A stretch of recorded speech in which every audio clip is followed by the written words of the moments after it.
a rough Saturday.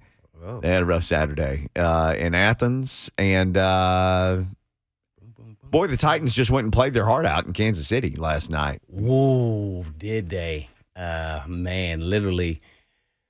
Oh, man. I call it small ball, which is like slowing the game down. They're running the football. Malik Willis is getting better, which he showed in the preseason, which we were all hoping that he would. Showed a little bit more patience in the pocket, comfortable, made some nice throws. I love the throw that he made to Hooker with the back shoulder throw. That was a top-notch throw. I think I could see actually potentially what he could be in this offense. Some guys let him down. They were tough cases. Well, the Conley, I thought he should have had that. I thought the NWI, I know everybody's so critical over drops. He got both hands on it. He should have made it, but the guy also made a play, too, on the ball. So I'm kind of going to give him a little break here or there. But it's because you're not throwing the ball to the wideouts on the outside, and they had no catches. For whatever reason, I'm sure it's a multitude of things, whether it was a quarterback, protection, them not getting open to when they are open, they didn't get the ball. So great game plan. The defense played phenomenal. And, that's kind of crazy to say because, see, I love to talk to all the people who are stats gurus. You can say the Titans defense played phenomenal. And guess what? I think they gave up a record number of yardage in KC history, I think, or on Sunday night, 490-something yards or whatever it was, almost 500 yards. But guess what we just said? I said they played phenomenal. See, so that's why stats don't tell you the true story, and you have to watch the game. Because when you watch the game, KC had no running game. Yep. That was shut down immediately. And, hey, granted, Andy Reid doesn't want to run the ball anyway. He thinks a short 5-yard pass is just as good. So in his mind, he felt like, okay, well, we can't run. We're going to throw some shorter passes. They dinked and dunked, and the Titans had a good scheme. I couldn't see all the scheme on TV or what they were doing. I know they doubled Kelsey sometime. He was getting very frustrated, which was really good from a Titans perspective because he's the elite guy. He's the Hall of Fame guy, and the other guys are really good players around that. So I thought they played really well. Refereeing wasn't very good. Derrick Henry naturally was great in the run game. The run blocking was good. He got over 100. I said under 114. He got, 114 or 115 or something like that. So he got, exactly what I think, the odds makers and, the people out there in Vegas said he would get. If he got 114, I would have bet that they won the game. Yeah, me too. So, it was a missed opportunity. It hurts. It hurts really bad because everybody, not just the offense or not just the defense or the special team, because they had a great game plan from the coaching staff. They did some of the things that I love that they did for Malik Willis to make sure he get outside the pocket. Some of those things that we talked about in pregame, you and I both did, and it worked to a T. He has to complete some more passes, not just those vertical ones that they made plays on or they dropped. But we see the progression, and we see, and I'm not even talking about his scrambling ability. I want to say him getting out of tough spots. I thought the offensive line protected most of the time fairly well. He had time. Guys may have not been open. I don't think I saw him not pull the trigger when somebody was open and he was looking at him. So we're seeing progression. And in this offense, I think he can be effective potentially down the road. So, and it looks like Tannehill, based off what he did in the preseason, I'm going to make another horrendous guess again. I don't know if he's going to play this week or in a couple weeks. He just stood there and threw the ball standing still. So it looks like to me, there's no progress being made on his ankle from where he was when he came out there with no boot on till today. So I would assume, I think Adam Schefter or someone tweeted out, possibly could it be a high ankle sprain. High ankle sprain is a tough deal. A lot of people do the surgery now, the lap band, I'll call it the Tua surgery because that's when everybody first learned about it really and how popular it was and how good it is. So you don't, have to get won't have another high ankle sprain. But how effective can he be when he does come back? Because you still have a grip. I had a high ankle sprain, and I limped through that thing a whole entire season. So it's tough and being a skilled guy. But at quarterback, he may be able to finagle that. But we got to think that Malik Willis is going to start not only in the next game, but maybe even the next 2 games. That's what I would assume. Because then in a short week after that, Thursday night, I want to guess. I'm guessing. I could be wrong. So, but hey, we saw what we needed to see in this game. Win, lose, or draw, I said in the pregame. If Malik Willis, can you potentially see his progression and him being, at worst case, a backup in this league and potentially a starter? So you could see that. You could. You really could. Now, does he still need to get a lot better? Yes. But we saw enough. And Derrick Henry, we saw him be Derrick Henry. I did see him in the open field. So I still have – I know a lot of people already had their conclusion that he doesn't have that breakaway speed. I think I got to see enough to say maybe he's lost a half a step. Okay. Maybe he's lost a half a step. But I thought all the people who caught him from behind got him right after he avoided a tackle, or he was redirecting and he's taking 2 steps and they're already at full-blown speed because they were already chasing him and had the angle on him. So that's why I'm only going to give it a half a step. It's really hard to tell, but anybody see somebody catch somebody from behind, they think that they gotten slower. I love to watch the all 22 and see the copy and see how much he hadn't gotten 30 yards down the field. That's what I want to see him. 30 yards down the field, he's running straight beeline, and somebody just comes hawks him. That's what I want to see to say, he may have lost a little step or two. But he was very effective. One thing is paramount, though, which hasn't changed with the coaching staff, is when they get into we need to throw the football, Derrick Henry's on the sideline. And so I need the fans to stop getting irate because of that. Derrick Henry is not a pass receiver. He's not a route runner. And he's actually just an okay blocker. So let's get those things out the way. That's why he's not out there. I mean, he looked perturbed as well, and how he's supposed to look, but at the end of the day, we about to throw the ball, and we got to make some things happen. And that's not his forte. That's why we got Hilliard, to be honest, or whoever the third back's going to be when you're complimenting Derrick Henry. So all those things being said, the refereeing was suspect. I thought they missed a couple calls in the Titans' favor. I thought Hooper could have done a better job of drawing the pass interference. It was pass interference, but the DB is smart enough to look back and was looking, so it made it look like it was just incidental contact. He's got to, Hooper's have to run into him and act like he was unavoidable, like he impeded his way to get to the ball. The receiver would have done it. Most tight ends are used to that contact, so it didn't even really faze him. That's how he looked. But there was bad calls all over the place. I thought whether the holding on the safety there in the red zone, that's a tough call. I think he knocked off his helmet. Kelsey did. Kalu. It should have been offsetting in my mind. Yeah. Because he did hold him. He reached outside. I've done that numerous times. Got to get a little tricky. Get it outside, then slide it inside. But you can lose. You got to have some strong grip, and that's when you do those grip things and get those forearms strong. I remember those. So yeah. So, but man, that's a game. It really hurts you just how much effort went into that game. It hurts you physically, like it was a gut punch. Because you were in it and you did everything pretty much that you thought you could do to win the game and then come up short. So that hurts. And I'm interested, I looked at the play sheet. This is some of the things that I used to do. And I keep bringing this up, and it's because I don't know if it's sustainable. And that is, and they keep winning. And so obviously they believe it. And I think that's why we keep having a lot of injuries and with players, is because of the physicality that they're playing with at another level than any other teams. But can this defense continue to play at this level? Because they played 91 plays. Like I remember those days that happened, and I was not happy.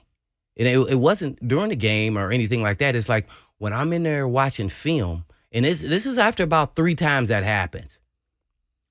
We're taking let's say a potty break, and probably now today they're having go check your phone breaks. Right. And we're at halftime. And I'll walk out, and we're all walking out. The defensive, guys are all walking out of their individual meeting rooms and taking breaks at different times. I see Dyson and them leaving. Like, where y'all going?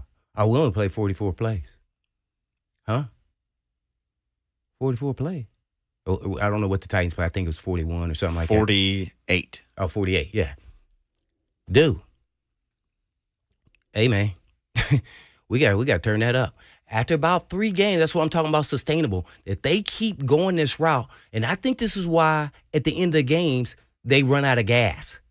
It's because that's unsustainable. You can't keep doing this every game and think you're going to ride one side of the ball over the other.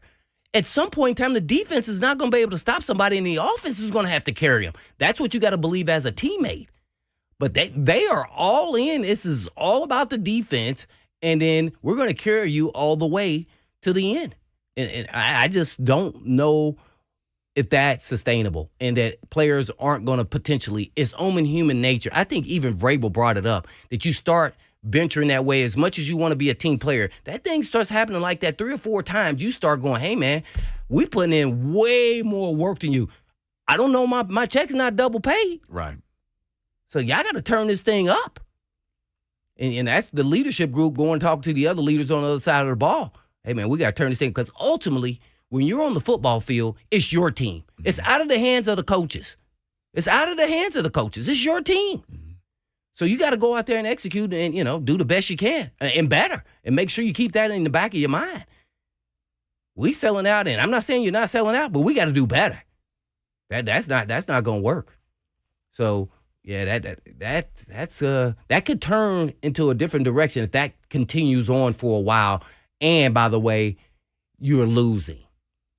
You have to lose with that caveat, because I don't think it happens naturally like that when you're winning. But when the other side of the ball is really playing at a level that is just like, wow. And a great game plan and coaches and play and everything. I'm sure they need some corrections and people made mistakes all along. But to beat that team, they definitely, the game plan and the play was there, except for maybe a couple catches. They could have got, or maybe some breaks on some calls that they should have got, but that's here and there. Both, sides didn't get it. So other than that, I thought everything was cool. I know everybody's talking about fire Downing. I actually, and I'm going to sound like I'm a Downing lover, because I am not. I thought he did enough to win this game as far as making adjustments, because he did most of the things that we had suggested in the pregame show.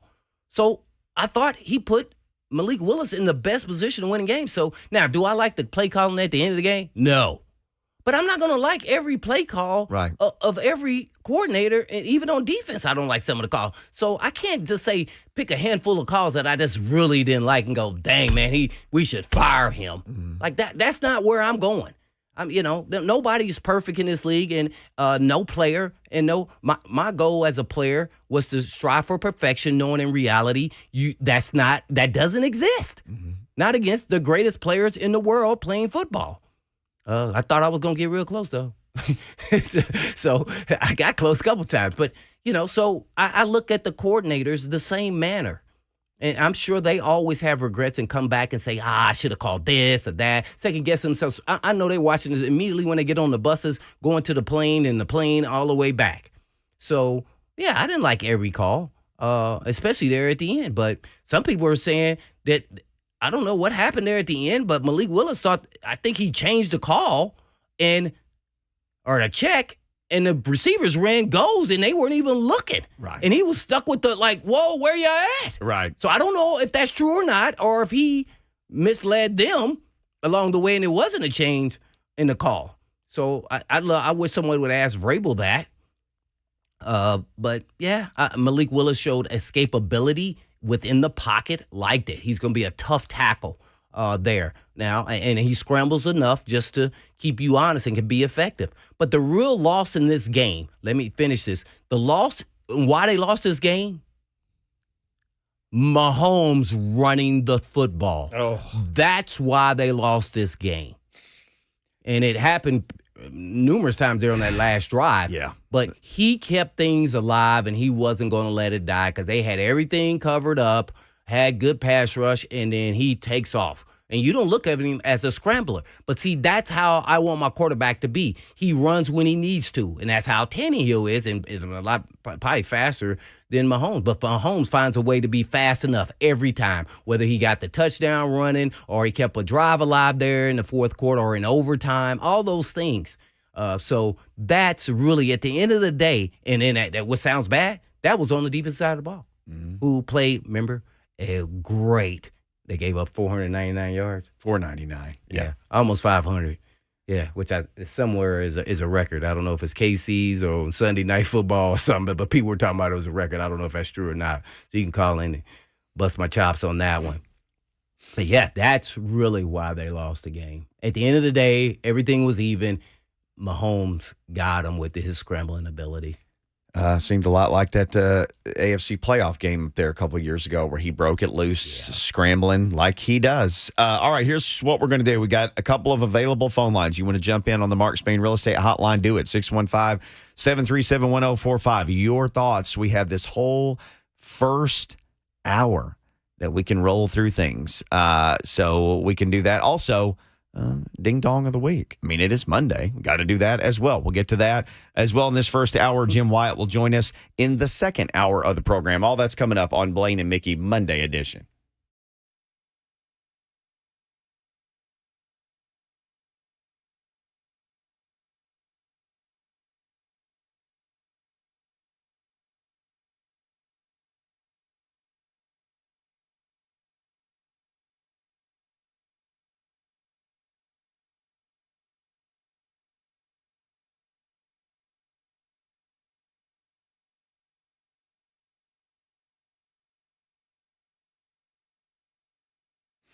Look, this deal is coming quickly. You got to get yourself ready to make a play for your chance at Lake Life, right? Maybe you've been dreaming about a weekend spot, or maybe you just want to live at the lake. Well, here's your chance. 16 years in the making.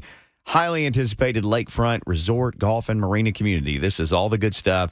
It's a never before available to the public property release, but it's only one day only. It's Saturday, November 12th, right? Today's the 7th. You got to get with it.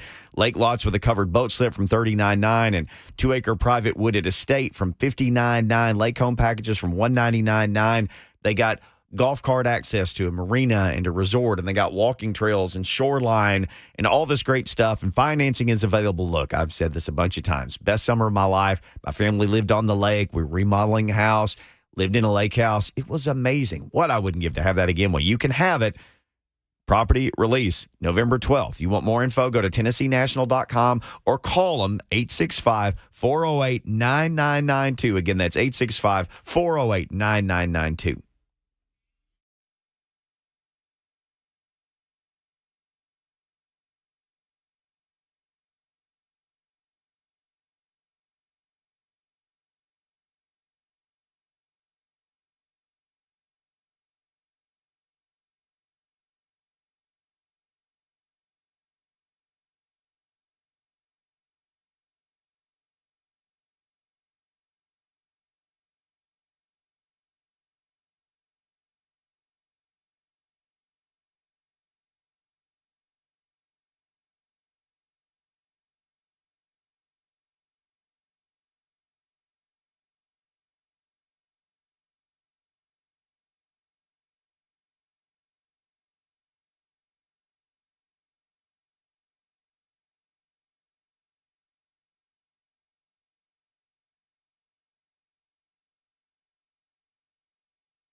Blaine and Mickey, Oh, that's right. 1045, Ding, the ding, zone, ding, ring a ding, ding, dong. That means it is time for Ding Dong of the Week. Go to markspain.com to get a guaranteed offer on your home today and start packing. Or as we like to say, don't be a ding dong, use Mark Spain. We will get to the ding dong calls in just a second, but we had some Titans calls first that we need to get to. So we'll get through these Titans calls because they were on the line. And then Jason and Eric and our ding dong callers, we will get to you. Let's just roll through some phone calls and do a little Monday therapy here. Brandon in Westmoreland up first. Hello, Brandon. Hey, what's going on, Blaine and Mickey? How are y'all? Doing great, man. How are you? Good. I'm all right. Kind of depressed. We've got a lot of talent on our Titans roster right now, but how long until this Titan talent don't want to stay with us somewhere like Henry or Simmons or, that's two of the examples. But what I want to ask you about is, even though Malik Willis can scramble and get away from the defenders coming to tackle him, he looks downfield and there's no one there to help him out. Mm-hmm. We don't have no elite receiver. But we don't have one. Woods is probably the top-notch receiver that we got. I mean, he's got some miles on him. He's got some age on him. So his breakaway ability is not as good as, A.J. Brown's was.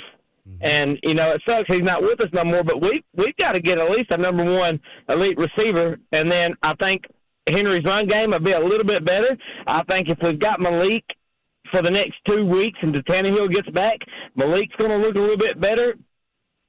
Is there anybody out in free agency or anybody that we could, offer something to get possibly like Will Fuller or Odell? I mean, anybody like that can still be elite, better than what we have now. I mean, I don't know if y'all would agree with me, but we need help in the receiving corps because actually our defense looks better. Our DBs actually look better. It's our receivers, man. That's what it is. Yeah. Thank you, Brandon, for the phone call. Appreciate the emotion there. Mm-hmm. And I think a lot of people feel that way, myself included.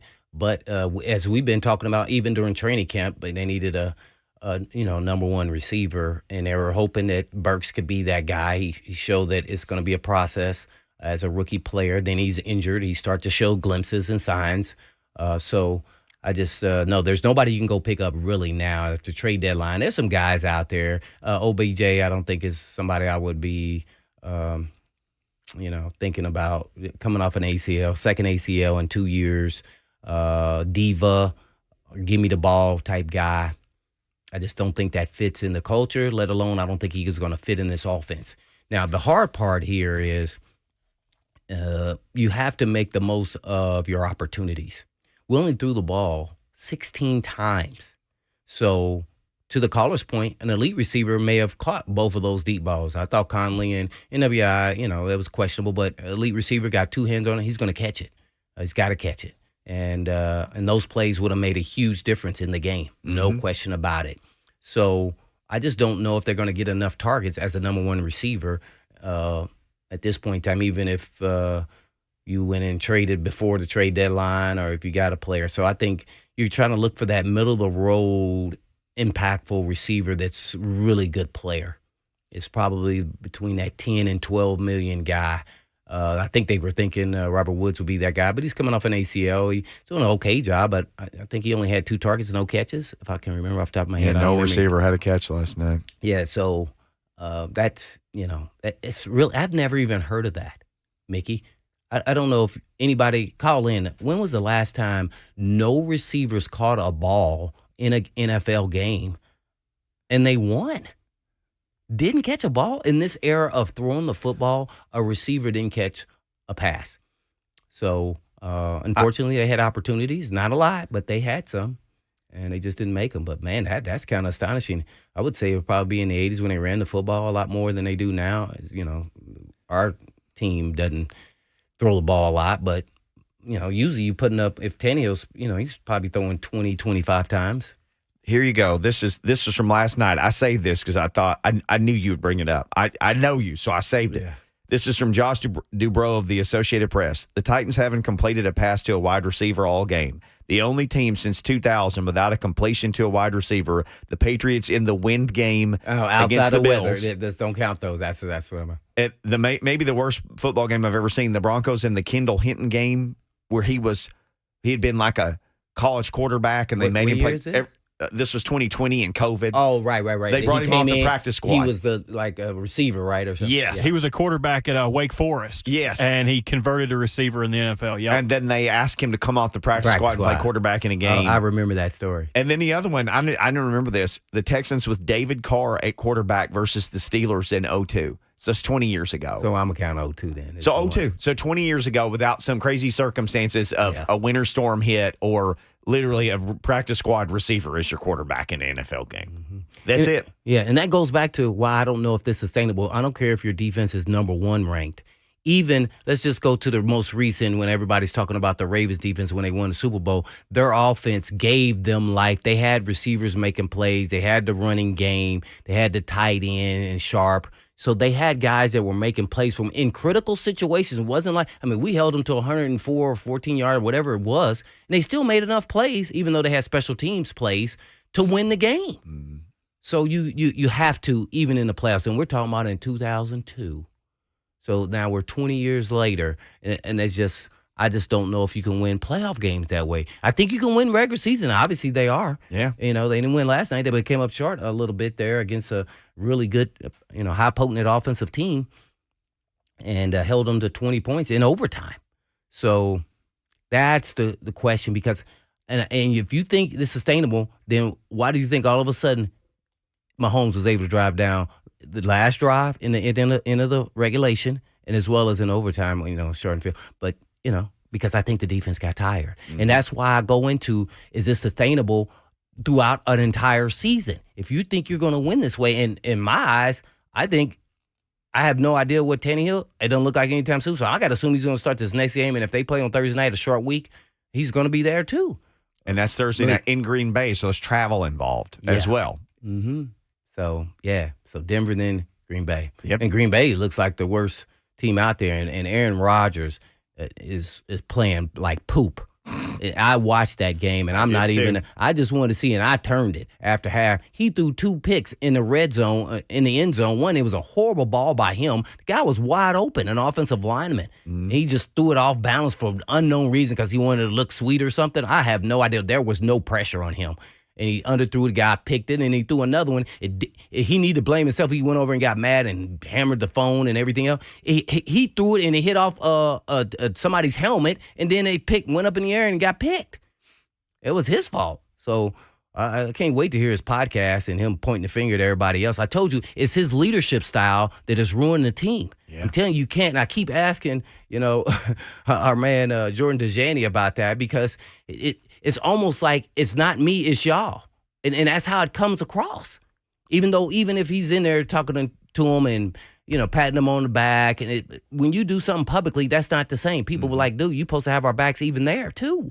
Especially there. You can get honest in private, but then have our back on the podcast. You keep everything in-house. Right. We a family. Let's do this, right? See, and that's not how it's working.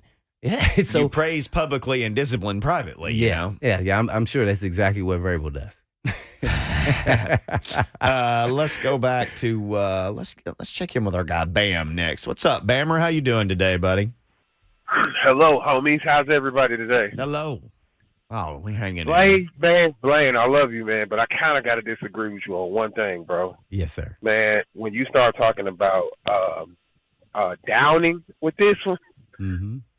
I would almost agree with you to it, but here's the thing. He's had a consistent thing of not getting past almost 17 to 20 points. A consistent great first half, but a horrible second half. Now, maybe if it's 1 or 2 times, you're not going to tell me that Ryan Tannehill, now this is the same guy that's been lighting everything up or just being consistent. Let me say that. Let me say being consistent these last few years for the Titans. In the second half of every game this year, you're not going to tell me that Derrick Henry and all the records and stuff that he's had this whole time in the second half of the year, these guys can't produce. It's I just 1 or 2 games, players, ain't nobody perfect, but I'm telling you, man, it's this play calling, man. It is this play calling, and it's getting. You can see it with the players now. They're starting to talk about it more. They're starting to become subliminally more boisterous about it. Okay, well, here's what I want to ask you. What should he be calling? Now think about how this team is run with Vrabel and what their weapons are, and what would you be calling? Because everybody keeps saying that, and in my mind is I think they're just not as executing, and the team make adjustment. And you could say he's not adjusting. At the same time, players got to make plays. So if the two receivers caught the ball, we wouldn't even be having a conversation because they would have won the game. And we'd be elated about Downey. See, so at the end of the day, it's still about the actual players. Don't you think everybody knows Derrick Henry's getting the ball on first down the majority of the time? So that happens on the first drive, the first 3 drives, and then they're executing. So why can't they do it in the second half? There's no secrets out there. You want me to answer that? Yeah, no, you can go. Go ahead. I honestly feel like either which way it go, bro. Like,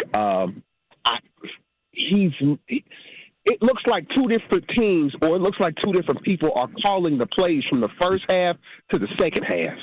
The second half almost looks like a preseason thing compared to it looks so vanilla, and it's like it don't make no sense. It's almost like it's literally night and day. It don't look like the same. So I don't know if he's regressing or pulling back. I'm not sure, but it's like everything. I can tell you, okay, we're going to come out, either we're going to go 3 and out, they're going to go run Derrick to the left, or they're going to do so. You know, it's nothing that makes this offense, it don't look like the same players, man. And Tannehill, I believe he's a veteran enough and he's wise enough to be creative. But I'm telling you, man, I just really feel like he's the cause for this offense being as honestly just horrible as it is, and as dope as his defense is. I don't know, man. It's just one of them things to where it's like, yo, something's got to change. So you like the receivers? I'm not fond of him. I like Bobby Trees. To me, he's doing what they brought him here to do. He don't have initially now tell me if I'm wrong on this. Was AJ still here whenever we first brought him here? Yes. Okay, so AJ and Bobby Trees would have been a great combination. I believe I believe Bobby Trees and Traylon and what's my man's name? Kyle Phillips could be a good receiving core. I'd even be happy with Bobby Trees and OBJ. I'm going to be honest with you. Why? Because even if you use some of these guys as decoys, you still can get he's a combat catcher. He makes the plays he needs to make. Mm-hmm. I'm not looking for him to break. I'm not looking for him to be AJ. I'm looking for him to move the chains. Mm-hmm. You know what I'm saying? And I agree with you on all those things, but I'm going to give you this one part. OBJ, and he gets 2 targets. You think he was a mess in the New York Giants when he was a youngster? Ooh, wait till he gets 2 targets and no catches. Like Robbie Trees. You know what, though? He ain't going to like it, and it ain't going to work out. Trust me. The diva, give me the ball, T.O. type dudes are not going to work in this offense. That's why they let A.J. Brown go. See, they're not going to get enough targets. And it's going to ruin their stats, and guess where that leads them to? You're messing up my money in my pocket. I got to get out of this. That's why they won't get no elite receiver. They have to draft them and develop them.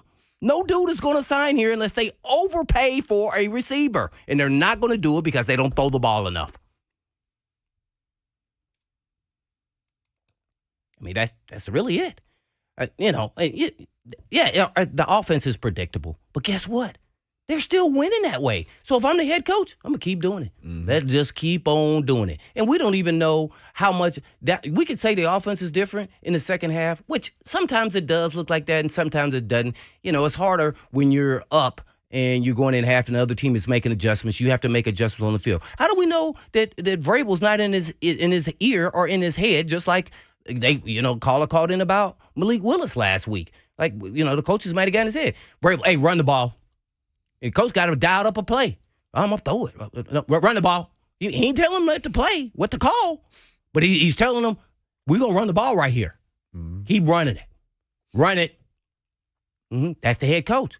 See, so we're all talking about Downey. I think everybody should be saying this is Downey Vrabel. The reason why I say that, because the head coach co-signs on everything that's happening. Everything. He is the leader of all. So he must like it.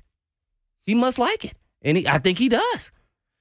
We do like these phone calls, and the lines are all loaded. So when we come back, we'll get some ding-dong calls and some more Titan calls. We'll do it all. It is the Monday edition of Blaine and Mickey on 104.5 The Zone.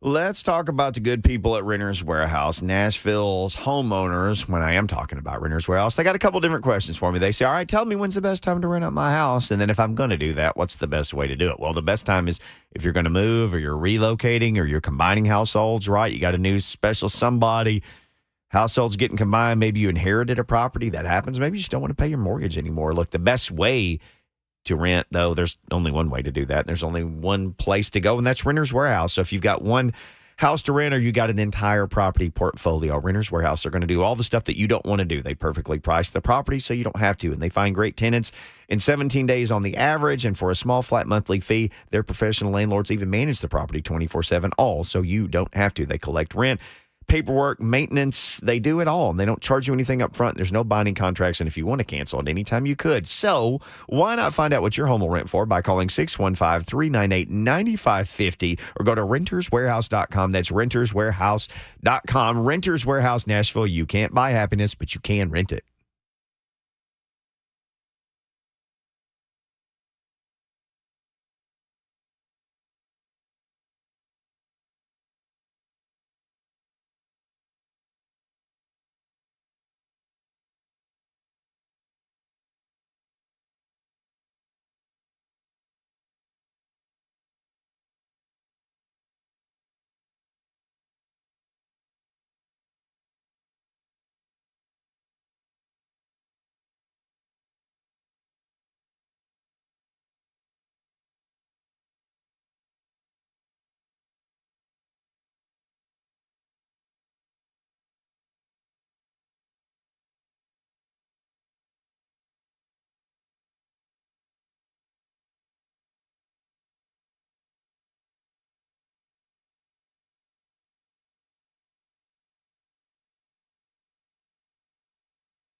Blaine and Mickey 104.5 The Zone. I saw the Scorps live in 85. You did? Yeah, I told you my ears were ringing for like 3 days afterwards. I couldn't hear the phone ring. Oh, well, what I didn't see is I forgot to mention the Titans only got one first down to Bam's call, and everybody else's point is in the second half. They got one first down and 8 possessions after halftime. How about this? And I'm like, whoa. Mike Lombardi, who's been a writer for a bunch of different, they actually got one first down after the 5:24 mark left in the second quarter.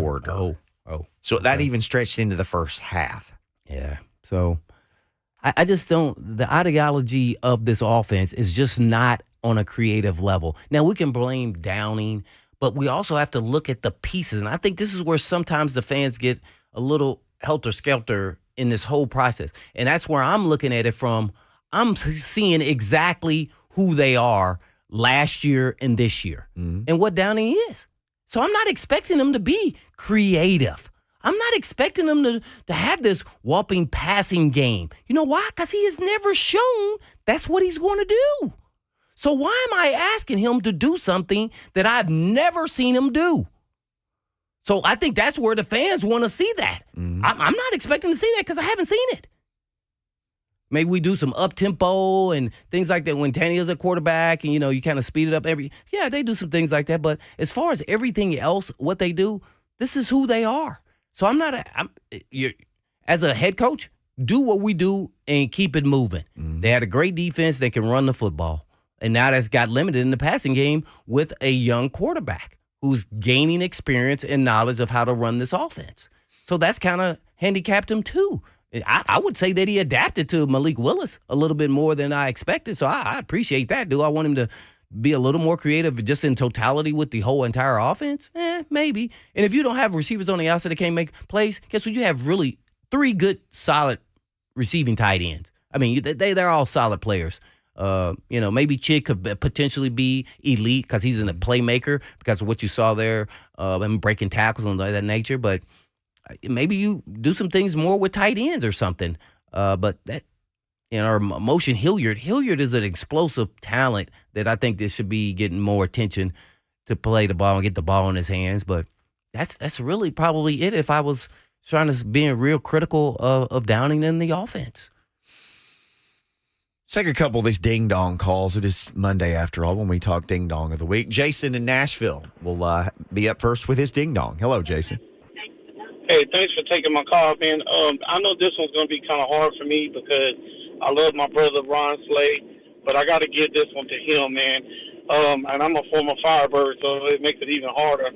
But, Ron, man, every time Tennessee wins, I've normally heard from you on the other 2 shows calling in and how the car ain't got no roof. It seems like you're not riding in a car that ain't got no roof this morning. You're really quiet. And I also want to give a ding-dong to all the Tennessee fans that are constantly saying we beat ourselves. You need to come out just like you wanted Alabama to admit that they got beat and just admit that you got beat on all sides of the ball. Yes, you had penalties, but you can't take away from how Georgia played against you.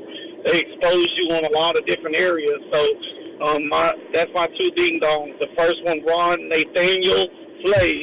Wow.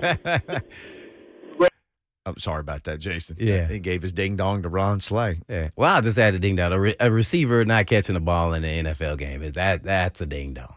Well, I'll co-sign on that. Yeah, but whoever you want to give the blame to, you can give it out. But barring a practice squad receiver playing quarterback or the wind blowing 60 miles per hour, it hasn't happened in 20 years until last night. Yeah, that is kind of fascinating there, man.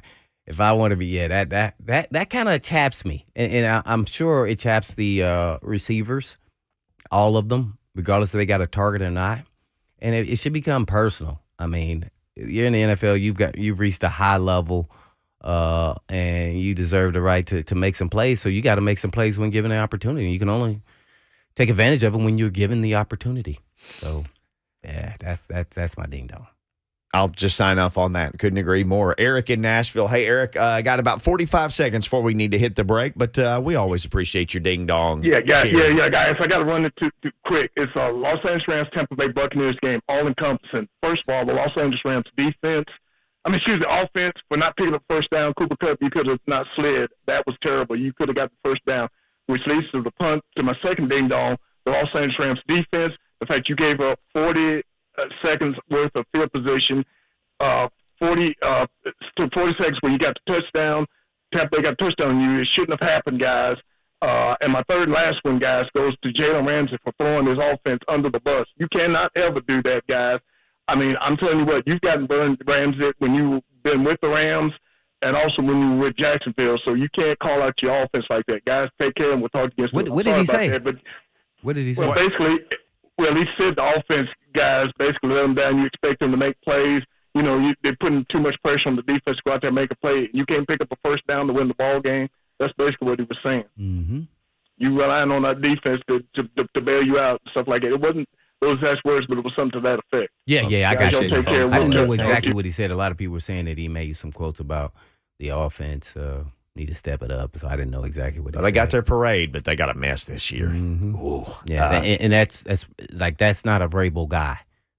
Like that he can't. Elitist player as he is, like they're not gonna have. I guarantee you. There's a lot of dudes sitting there saying that in their mind, and maybe to each other, but nobody's going to ever say that publicly. Nope. No. Mike Vrabel even talked about that today. Said nobody's pointing the finger at anybody, no matter who played, how. Mm-hmm. Nobody on this team points the finger. Yeah. We'll point our finger at the second hour of the program because it's coming up next. If you're on hold. We'll take calls in the first segment. That's how we roll. Jim Wyatt at 2:20. But until then, we can talk to you when we come back. It's Blaine and Mickey.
Blaine and Mickey, 1045 The Zone. What's up, everybody? Titans lose 20-17 in Kansas City in overtime. Lots of people talking about that today.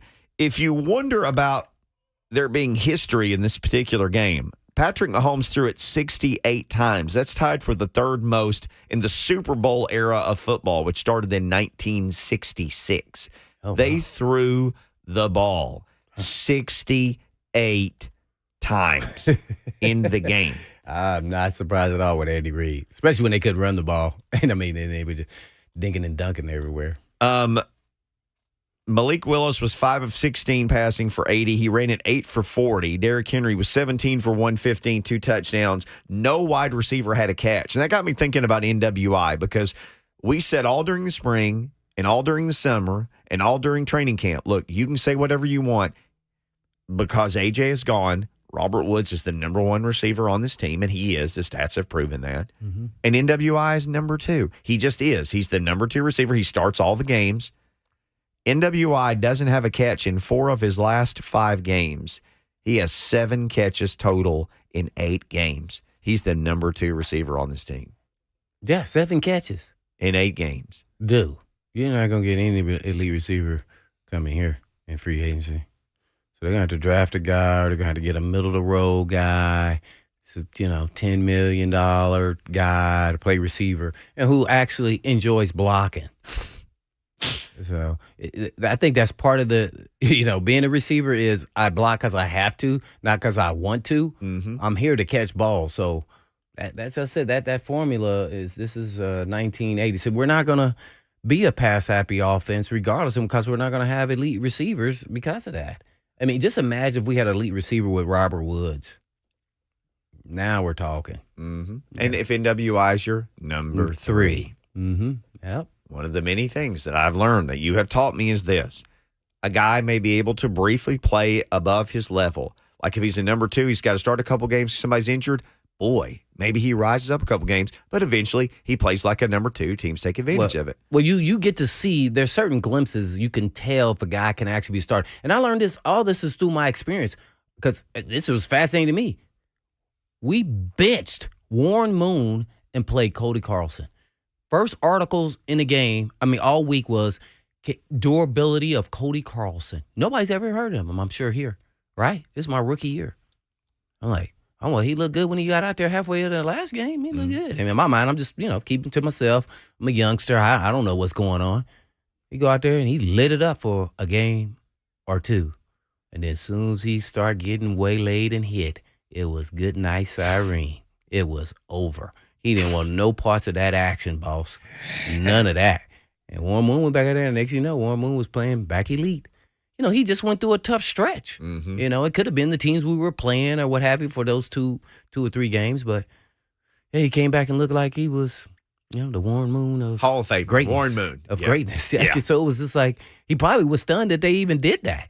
But everybody was, put Cody in, Cody. And then because he did well when he went in there at part-time of a game, he's like, oh, man, he can do pretty solid. Man, please. When you the dude and all eyeballs on you, it's a different kind of pressure. The Titans did this last year with Ferguson. They thought he could be Jonnu. And it's crazy because when you look at the numbers, you could say, oh, yeah, he can be. Because their numbers were somewhat similar. Maybe Ferguson maybe even had more yards. But he wasn't playing the dual role of a tight end. Right. He was the receiving tight end that came in and everybody's focusing their attention on Jonnu. See, so that's a totally different level of a player. So I never bought in, and I know the organization loves NWI, and I like him too. But I like him in that number 3 spot who can come in and be the number, let's even give him a number 2 with an elite number 1 there if they're double teaming him, and he can have some production.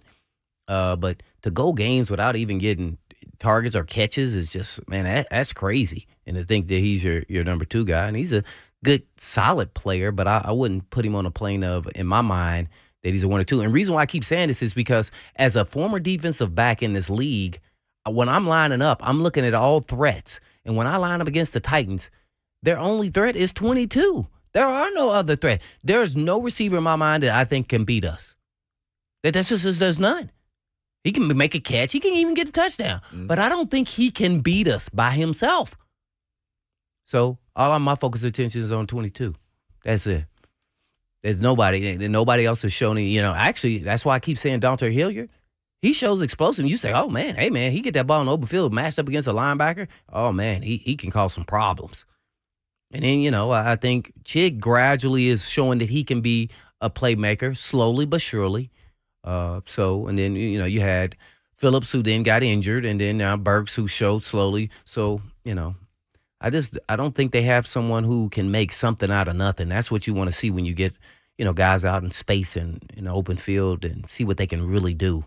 They know there's no fear. And that's what's so amazing about this whole process. And they're still winning games with old school, give it to Derrick Henry left and right. And then you got a quarterback that's developing now that is getting better, slowly but surely every game that he started. So it's kind of amazing. So, and I'm going to go back to this Downey. Everybody wants to fire Downey. And I get it. But I want to look at it as a prism. When you know somebody, let's say you know how your mom is or your wife and how they've been the whole entire time. Then all of a sudden you expect after 10 years that all of a sudden they're going to be this different person. No, they're going to continually be the same person that you have known for the 10 years. So we've watched Downey now for a year and a half, and I'm not expecting them to be super creative. I'm not expecting them to do all these other things that maybe the fans are thinking. I'm expecting him to do exactly what he's been doing. And to be honest, I'm measuring him with that in mind. And so my measurement scale is he's been probably as creative in his idea as we think he can be. Like, watch him based off what he's done the last year and this year. So I think he's been very creative, from his point of view. But from my point of view, no. Is it enough? No. But that's me. That's not what he's even shown us. He hasn't shown us that he's going to be super creative. And by the way, I don't think the head coach doesn't want him to be, because guess what? We win this way. So why would we change? Right. And you're defensive-minded coach too, by the way. So all those coaches, most of them want to run the football. Let our defense win the game. I've been on those teams. Defense is getting tired. Yeah. They're getting tired. Let's take, we're never get tired of ding-dong calls. Let's take our last couple of ding-dong calls. Then Jimmy Wyatt coming up next, and we can take more calls.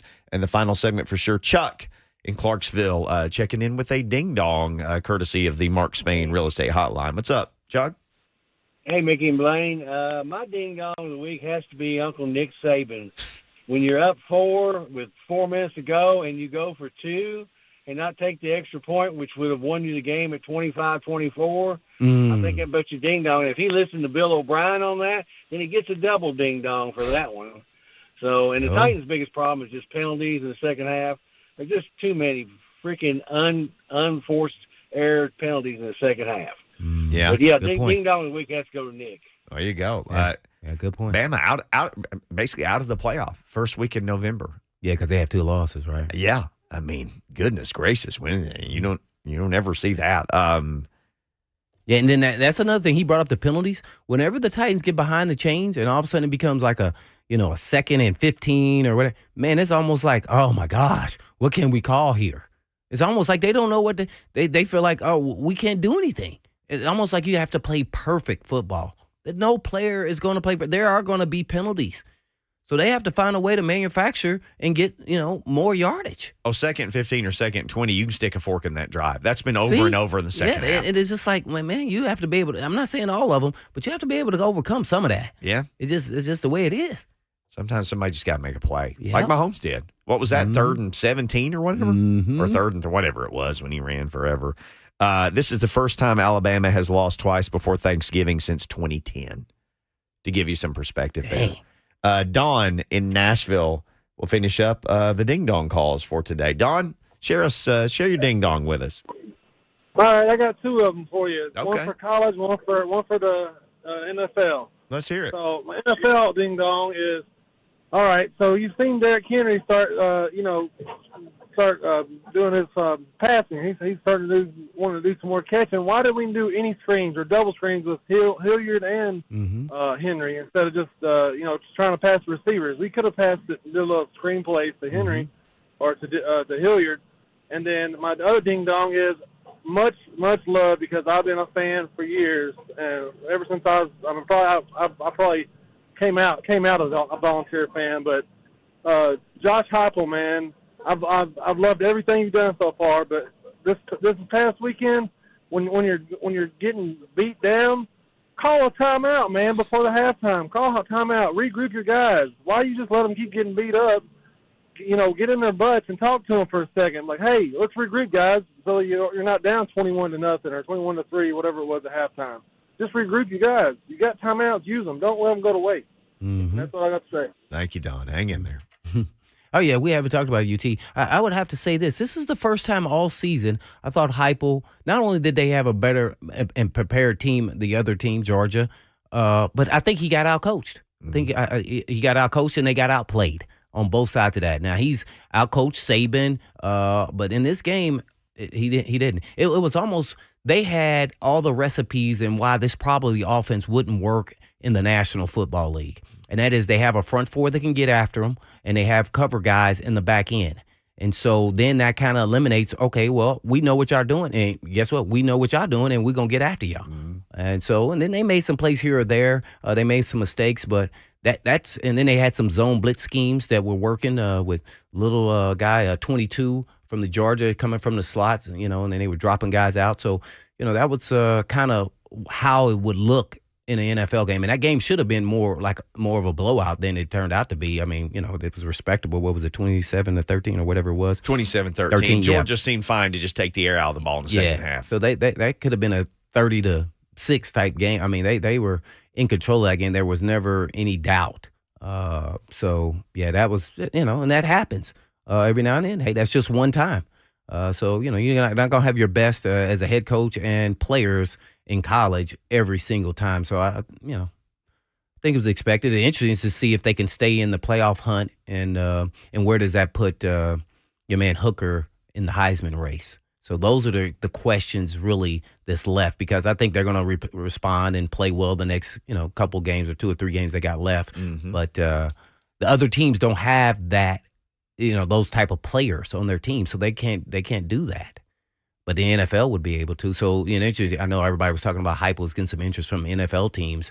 I don't know if that style of offense, he would have to change some of the things that he does, in the NFL because of the splits and then where they mark the ball and all those things. But Georgia's they got a lot of talent, man. That was they had more talent. Stetson Bennett needs to be mentioned in the Heisman race. Yep, Stetson Bennett. I told you I'm a big fan of his, and just all he's overcome, and people still won't give him his just due after he even won a national title. Then he went out there and did it again. And, by the way, they said 600 or 700 fans called his cell phone because somebody leaked his cell phone. Yes. And that's why he put up "call me" when he ran that touchdown. I didn't know what the heck he was talking about. I'm like, why did he put up "call me"? Yeah. Like maybe he was saying, "Stop calling me." Well, he did make a house call there. Yeah, he made phenomenal throws. He scrambled. He just looks, hey, man. Hey, I'm a fan of him, especially a walk-on guy, being that I was a walk-on, and all he had to overcome and size and everything else, and he still keeps proving them wrong, and nobody gives him his just due. Even after winning a national title, people still will question that whole entire season. So, and he keeps doing it again. I would have come out and been like, hey, I think I'm just a free agent. I'm going to make the team on free agent. I would have come out. I would have went out on, on the national championship. He he was thinking? He's thinking bigger than that. I'm going to win 2 of them. He's going to make a lot of money NIL, too, and I'll win 2. Yeah. 100% he's thinking that. We're thinking we're going to call Jimmy Wyatt next. We'll get inside this Titans game against the Chiefs and more with the guy who has covered the Titans from the jump, Jim Wyatt, TennesseeTitans.com next.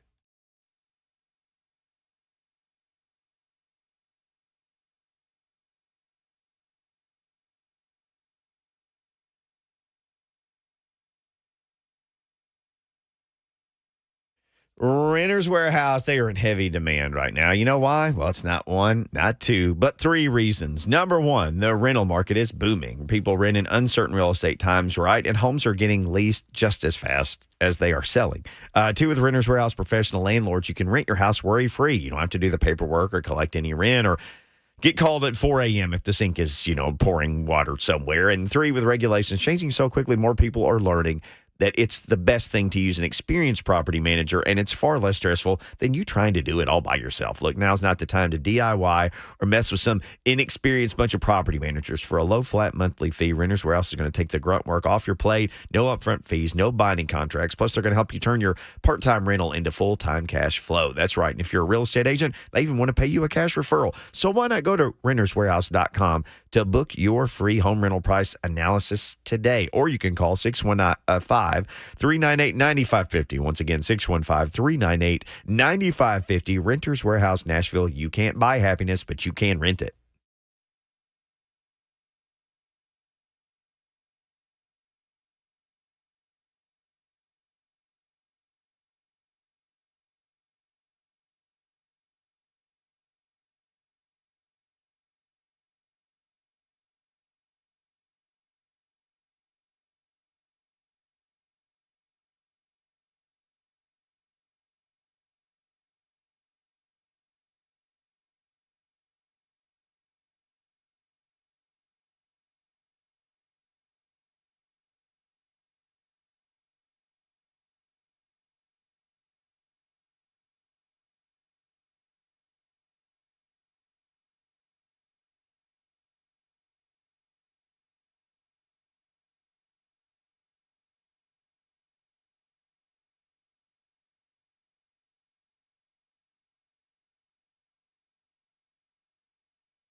Blaine and Mickey, 104.5 The Zone.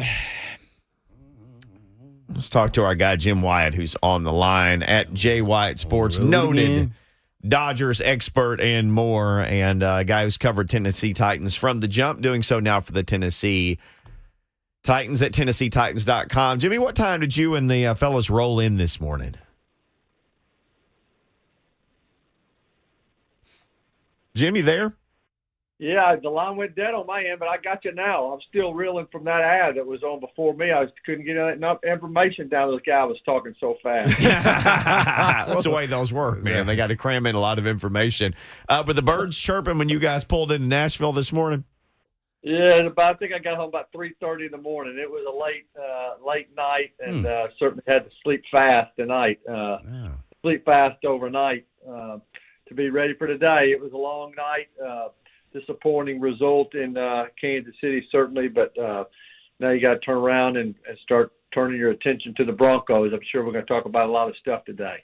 That's true. I did want to ask you about this just because it's within the division. Indy made a change, Frank Reich, and then they hired Jeff Saturday as the interim coach. And I saw Pro Football Talk maybe had tweeted, this is the first time somebody without any coaching experience since 1960 has been hired as a head coach. And I think it was Norm Van Brocklin who went from quarterbacking the Rams to coaching the Vikings from 60 to 61. Because the Vikings, I think, started in 61.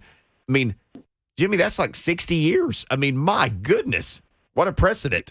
Yeah, you're right. I mean, I was not surprised. I mean, based on what's happened in Indianapolis the last couple of weeks with firing OC and then trading Hines to Buffalo last week, and wasn't completely shocked that they made a move at head coach, especially the way things played out yesterday. But I was surprised to hear that Jeff Saturday taking over mid-season, and he's a great guy. He's a great player. Certainly does good work as an analyst on television. But it's a whole new game.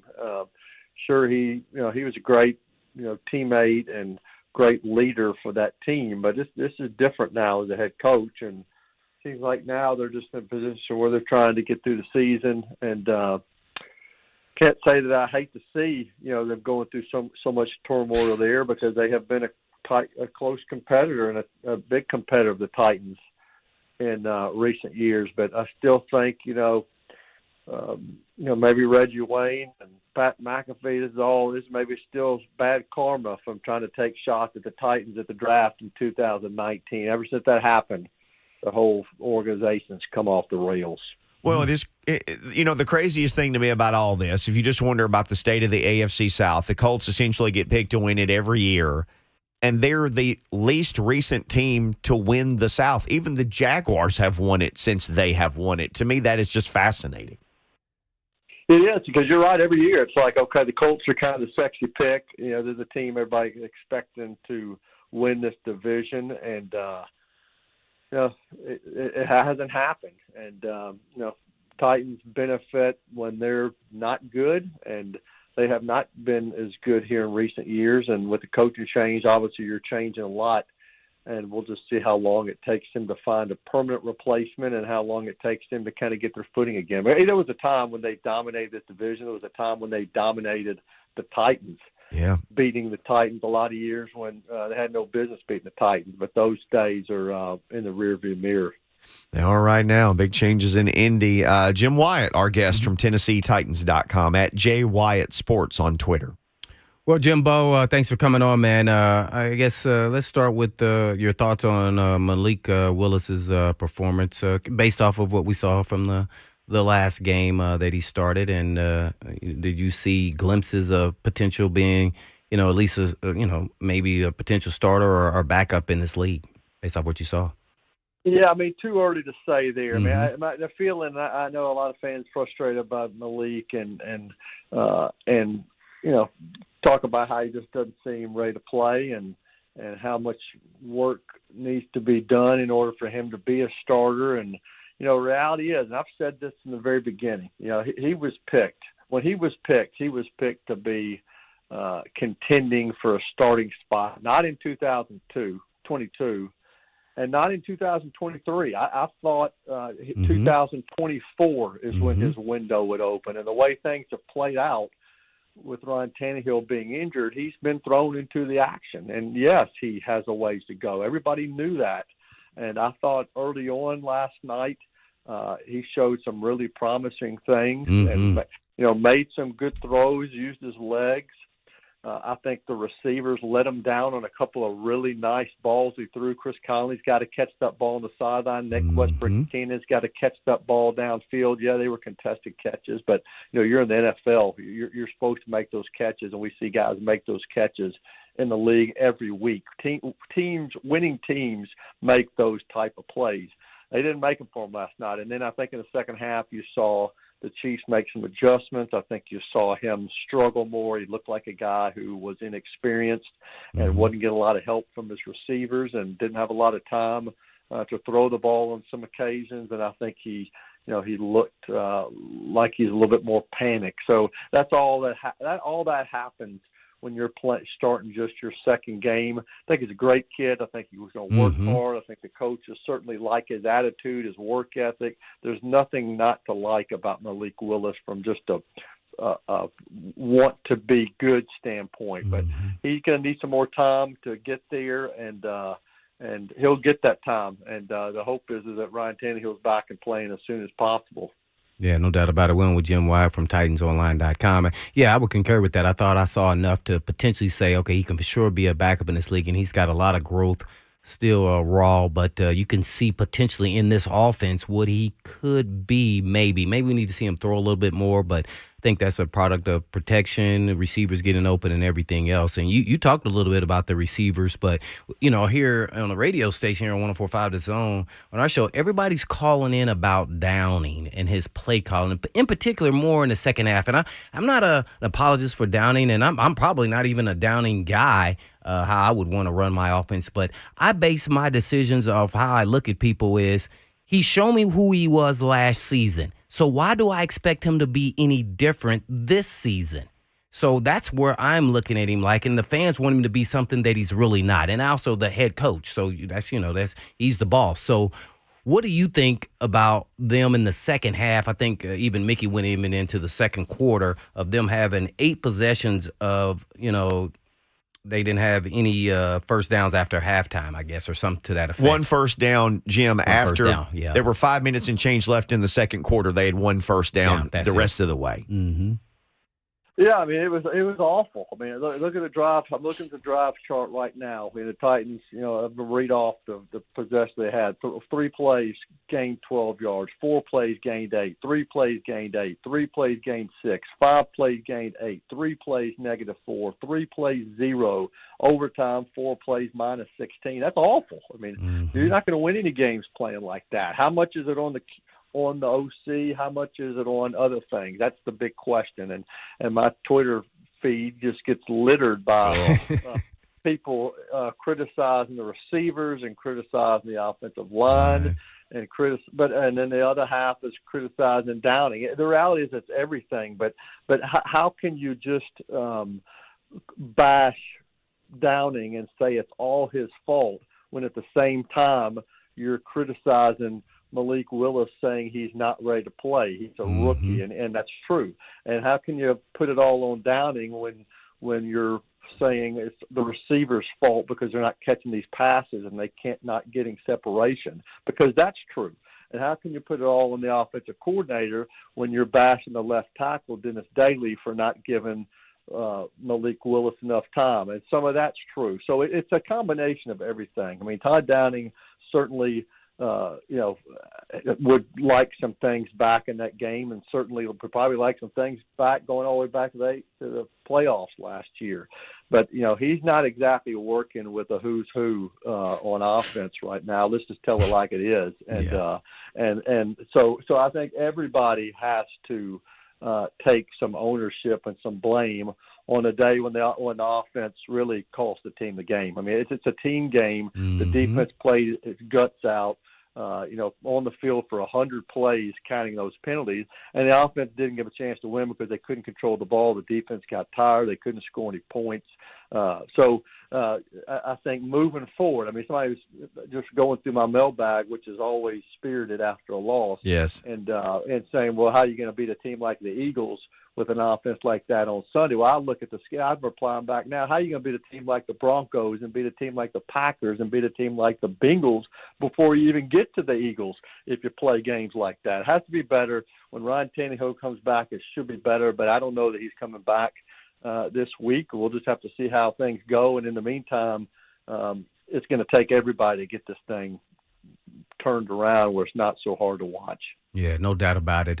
Went with Jim Wyatt. I guess one more question really real quick for me, and that is, I made the statement that the defense played exceptionally well in the game, but then you go look at the stat box, and you go, oh, man, they threw 68 times for 446 yards, almost 500 yards there of total offense.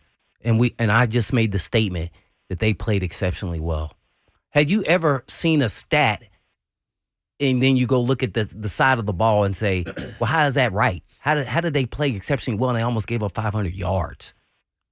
Yeah, I get you, Blaine, because I was kind of doing the 6 things that stood out last night on the plane ride on the way back, and 2 of my mentions in there were praising the defense, and this is on a day when they give up. Yeah, when you give up 499 yards and you give up 29 first downs, and the Chiefs converted 8 of 19 on third down, and the Chiefs scored at the end of regulation to put the game into overtime because they got a long drive, and then they scored at their overtime to ultimately win the game. So the defense wasn't perfect, but I can't really sit here with a straight face and be too critical of those guys when they played 100 snaps and they put pressure on Mahomes. And I thought they did a good job being physical, and they tackled well, and they didn't give up a lot of big plays. I mean, the longest play was, I think, the 33-yarder to Hardman. Yes, things could be better, and there were plays, at some point McCreary had an interception, but at some point when you need a play, somebody's got to step up and get it. But this is not a day when I'm going to sit here and criticize the defense because they gave up a lot of yards, and they gave them a chance to win, unfortunately. And they played a lot of plays and were just running on fumes at the end. So they needed some help out there, and I think that's one of the reasons why Derrick Henry went to every one of those guys and shook their hands and thanked them because they kind of held up their end of the bargain, and unfortunately Titans couldn't play an all-around good game. Completely agree with that. We're on with the legendary Jim Wyatt with TitansOnline.com. So, Jim, Mike Vrabel got asked about the potential return of Treylon Burks, who could return from IR this week. He said just a whole bunch of really super great stuff. How much could the return of Treylon Burks benefit this receiving room? It just certainly seems like he could be a huge boost. Yeah, I think it certainly would help. I mean, he's different and was flashing before he got hurt, but we got to keep in mind, I mean, he hasn't played. Yeah, the rookie. October the 2nd game against the Colts, and he's missed, the last 4. And while you can, try to do your best to get it to heal up and try your best to get in good condition and try your best to get yourself ready, there's nothing quite like being back in there. So even if he's back, and I kind of got a hunch he's going to be back, that's without seeing him at practice at all. But even if he's back, I mean, it's not a situation where I think he's going to come back and play 60, 70 plays. I mean, I think you're probably putting him in a group where, you're putting him in a position where he's playing a reduced number of snaps, and then you just try to build him back up as he comes back. But 20, 25 snaps at Treylon Burks is a good thing, and it would be a big boost to this offense if that's able to happen. Just any gut feeling on Tannehill? He went from not traveling to, a quote-unquote game time decision. Any idea, any gut feeling for what might happen this week? At least they have a home game, so that's a good thing. Doesn't have to travel. Yeah, I mean, I think we'll get a better idea on Wednesday when practice starts. I never thought he would play. And watching him in pregame in Kansas City, it was clear that he wasn't going to play. I mean, he stood in one spot and and threw soft tosses, and then he walked off with Mike Vrabel with still kind of favoring the other ankle and foot. So he has worked hard to get himself in a position to play. That's another guy that Mike Vrabel kind of raved about his work ethic and doing everything he could to try to put himself in a position to play. But, he's not in a position where he could play, as Vrabel says, to play in a way that you can help the team and kind of avoid injuring it further and also being able to protect yourself. He wasn't in a position to do that last night, and then here we are 24 hours later wondering about next week. I think time will tell, but they sure could use him back. Jim Wyatt, our guest at J. Wyatt Sports, TennesseeTitans.com. Yep. Appreciate it, Jimbo, man. Thanks a lot, man. Yes, sir. Thank you, Jimbo. Y'all, good week. I appreciate it. See you, buddy. The great Jim Wyatt. All right, when we come back, Joe is on the line. Max is on the line. Any other phone calls you want to hit us with? We'll try to finish up with all those as we wrap up this Monday edition of Blaine and Mickey.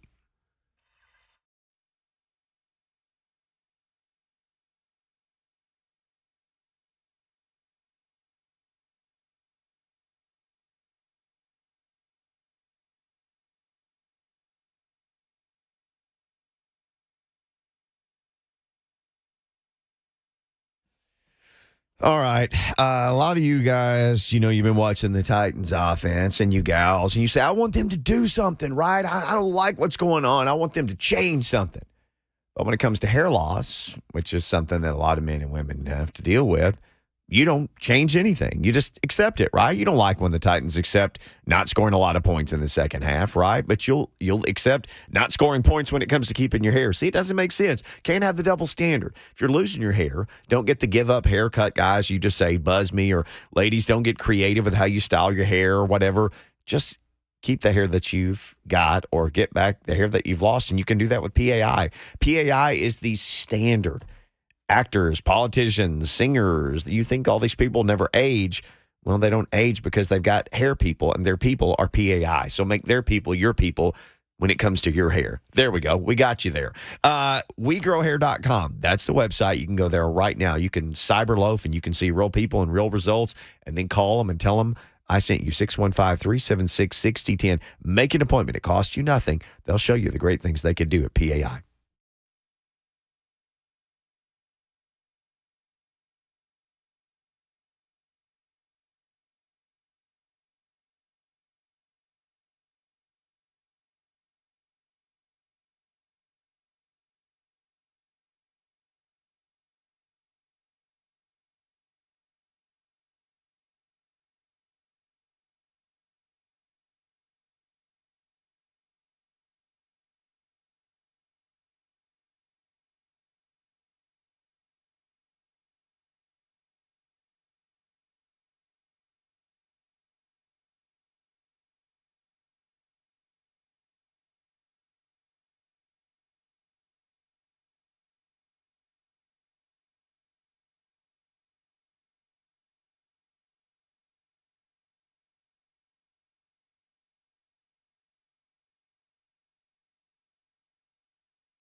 Bert giving it to us, baby.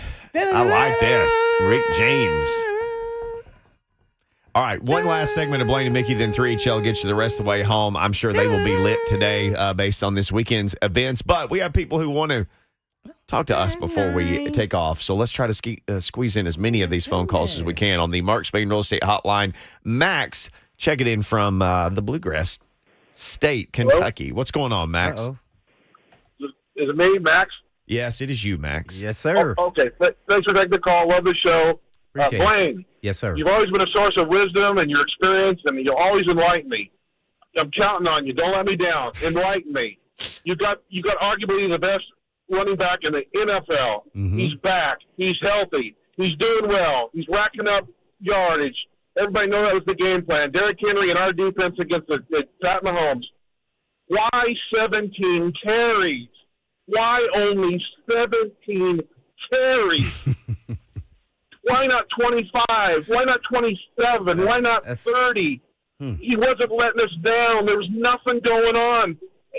And then I'd be interested to know how many carries in the first half versus the second half where we're going blank on them. I don't get it, man. And I don't know. I'm not a Todd Downing hater, but okay, the difference between last season and this season for Todd Downing, Derrick Henry's on the field. He's back. Yeah. There's nothing wrong with him. Hey, thank you for the call. No, that's a great question. Here's how I would look at that question, though, is that I think there were called more runs for him, and the read option led Malik Willis keeping some of those. Mm-hmm. And so he had 8 carries for 40 yards or somewhere thereabout. Yeah. So that's where the other carries were, where if Tannehill was in, they would have never run the read option. Those would have been handoffs to Derrick Henry.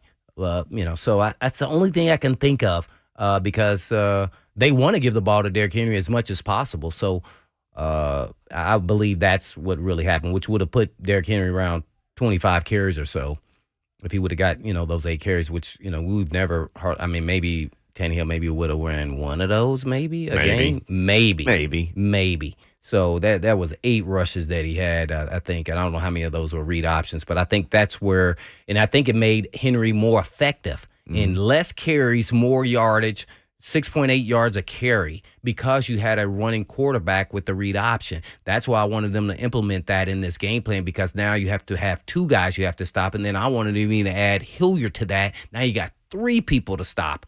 So I would have kind of took it another step even further. And I think that would have been the adjustment that everybody's looking for in the second half that I was probably looking for too as well. That way you threw another curveball at the Chiefs that they hadn't seen on tape. Yeah. And they're not prepared for it. And not to butt in here, but do you think the lack of carries for Henry could also be attributed to like their lack of success on third downs? Since they're not getting third downs, you're not getting 3 more tries to move down the field. So maybe his rushes were limited in that aspect where they didn't. And when he did get rushes, he had longer rushes, so it shortened the field for potential carries he could have had. It's not like they gave his carries away to Hilliard. Hilliard had 3 carries. They didn't give his carries away. No, they didn't give them away. I think it was more the quarterback on the read options. Yeah, but to your point, yeah, it could have been. It could have been that. Yeah, it's all kind of reasons. And then they got in third down and long distance. It was not short distance, especially in the second half. So he's kind of not. He's in purgatory. They take him out. Yeah. So Hilliard was in there, and a lot of people get upset. That Derrick Henry's not in there when it's 3rd and 5 plus. Even though he could be on there just to be a threat. Most of the time, they don't have him in there. He's not a great pass protector. He's not a great route runner. Now, he can run from the backfield and, stop over the, in front of a zone or something like that. But he can't split out and then let's, run routes.